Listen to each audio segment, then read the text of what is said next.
guys, IceWire here, and as you can tell, this isn't my regular setup.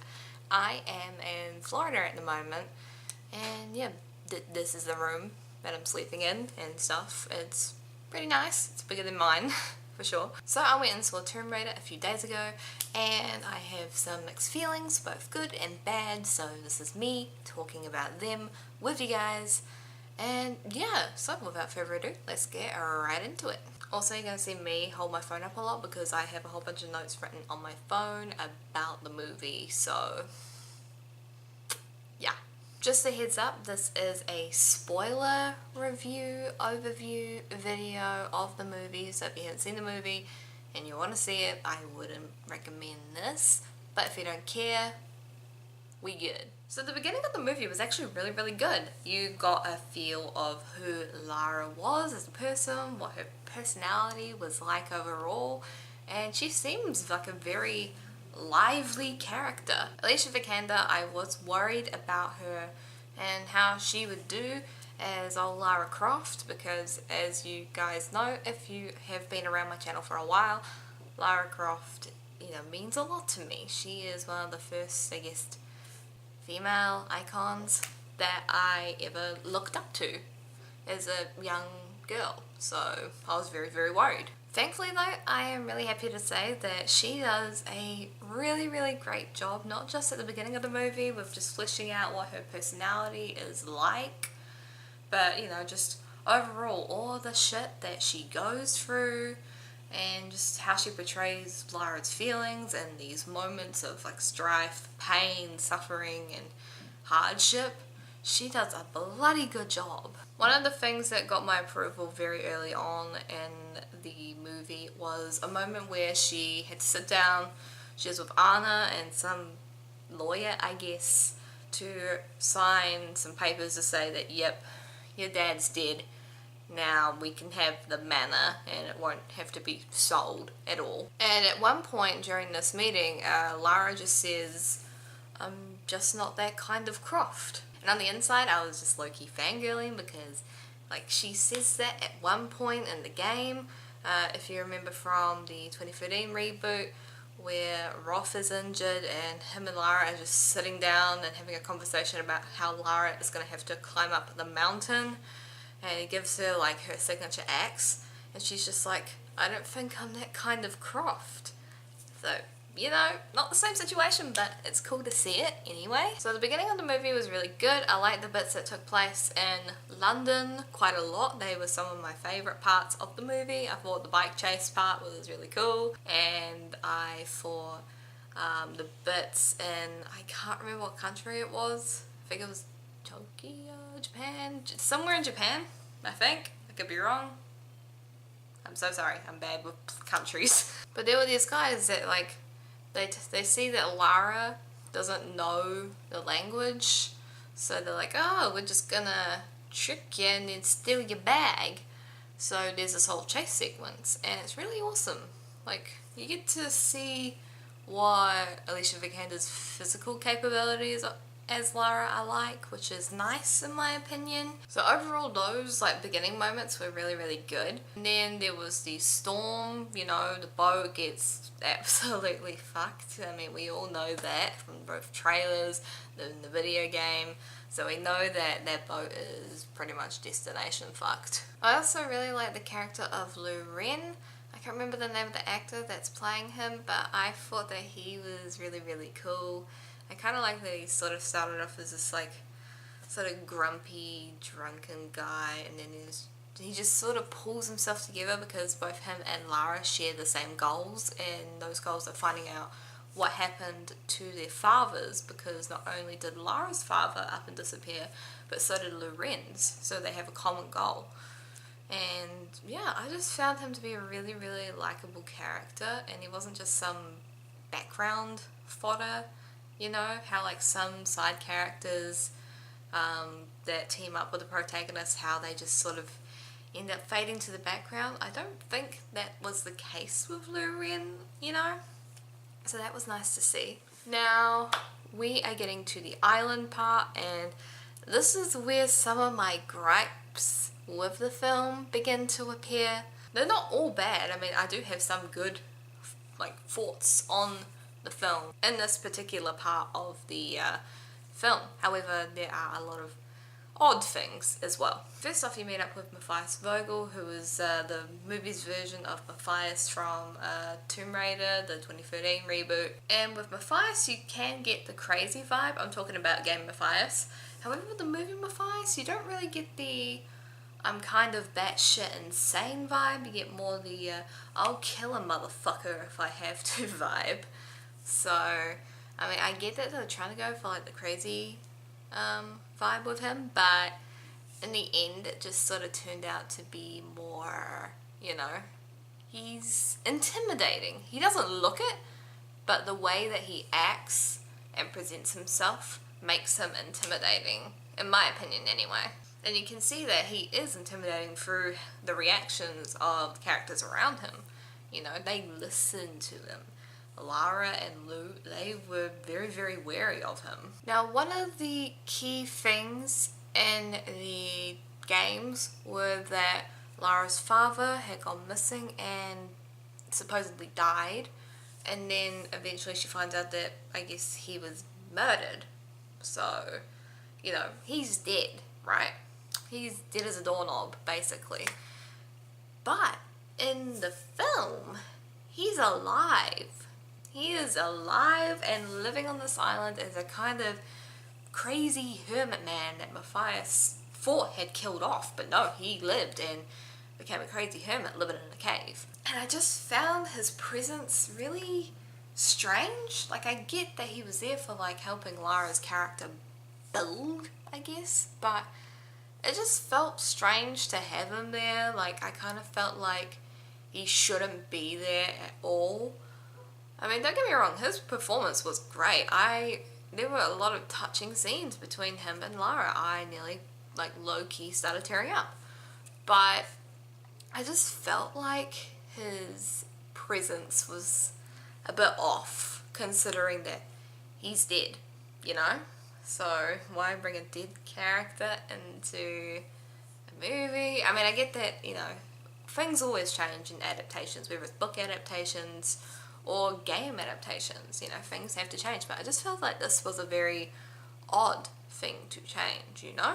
Like I was saying earlier, you get a sort of gist of how this Lara is going to be portrayed, like with her personality, but when she gets to the island, you get to see the more physical side of how much she can handle physically and just how strong she is overall. And she is strong as shit. This Lara is very, very true to the games. She is constantly on the run and active, and she finds herself basically in the shit a lot. There's one moment, you've probably seen that, the plane part in the trailers. Once she gets inside that, and like she has to sort of get on this like metal thing and just sort of like try and get the ropes off her so her wrists are free, and then the plane starts to tilt forward off of the waterfall, and she just lets out this really, and I really, really liked it because that's sort of, I mean, that's a relatable reaction, to be honest. I mean, I probably would too. But another part that I liked about it was because Lara sort of had those reactions as well, like, are you serious? And then just like, bloody hell, whenever shit went down, or just oh shit. Another thing that I did like was how the injuries that Lara actually receives, they are very, very true to the injuries that she receives in the first game. So how she gets the bandage on her arm and the one around her leg, they are in almost the exact same spot. The part in the beginning of the 2013 reboot where she gets impaled, that also happens in this movie. Not in the same scenario per se, but it's in the exact placing almost. Like it plays out the same way, and that was really nice. Like, I thought, hey, it's sticking pretty closely to the games, which I appreciated as somebody that had played the games. So overall, like the physicality side of Alicia Vikander playing Lara, she did bloody brilliant, and I think overall she did a fantastic job with Lara. And if there was ever to be a sequel to this. They kind of set it up at the end like there was going to be a sequel.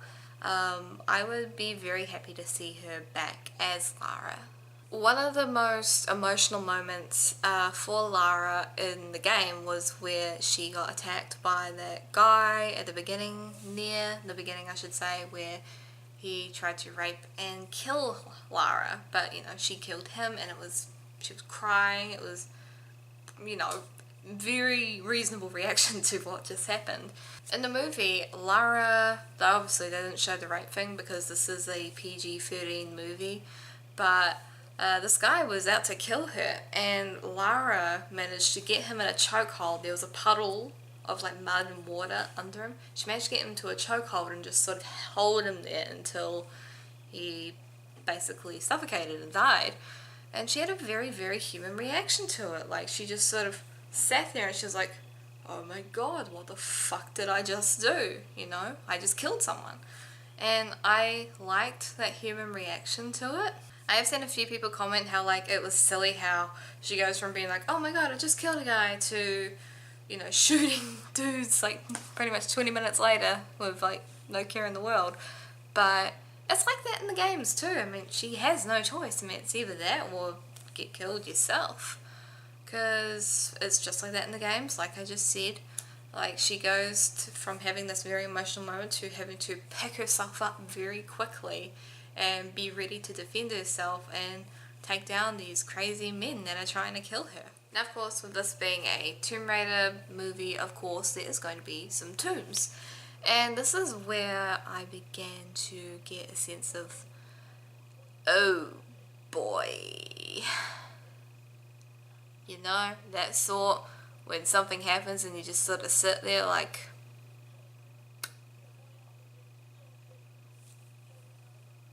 one thing I did like about Tombs was that they felt like traps from Tomb Raider games. I mean, there were a lot of traps. There were the pressure plates on the floor where like one dude stepped on a pressure plate and then it took a moment, but then right after a whole bunch of spikes came up and this dude just got straight up impaled like from butt to head. It was pretty nasty.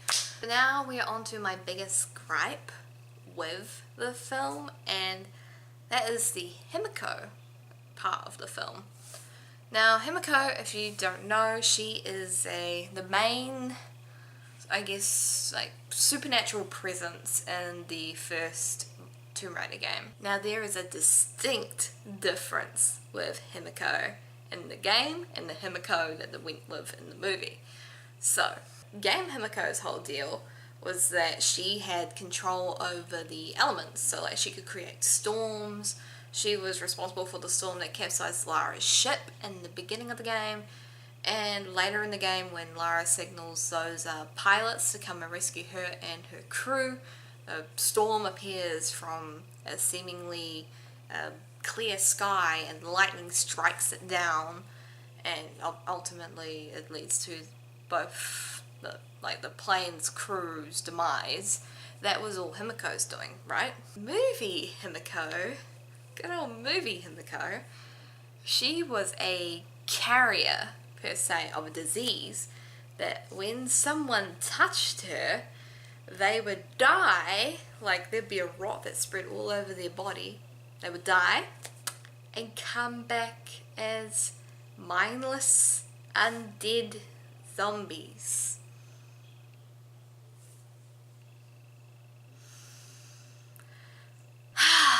I mean, I get it, it's an action movie, you gotta like get some exciting elements in there, but zombies?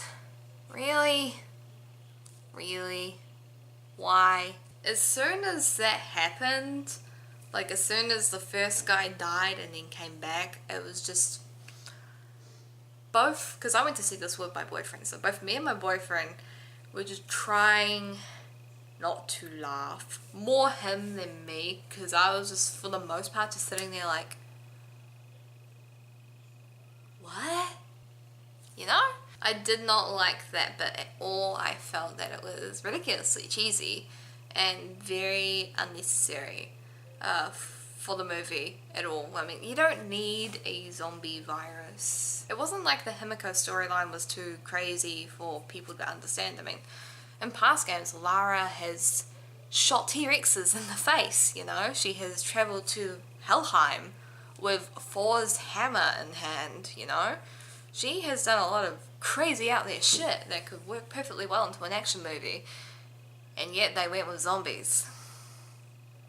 So I did not like that bit at all. It just put a damper on what should be the most exciting part of the Tomb Raider movie, the bit where Lara goes into tombs, you know? Ultimately, the dad gets himself infected and he ends up sacrificing himself, so I guess now he's officially dead. Lara manages to kill Vogel and get out of the tomb alive, and so yay, she's alive. And then we come back to being in London, where we get to reveal the true enemy per se. In Rise of the Tomb Raider, we get to find out more about Trinity, and their organisation are kind of like the Illuminati, I guess, if you want to simplify things.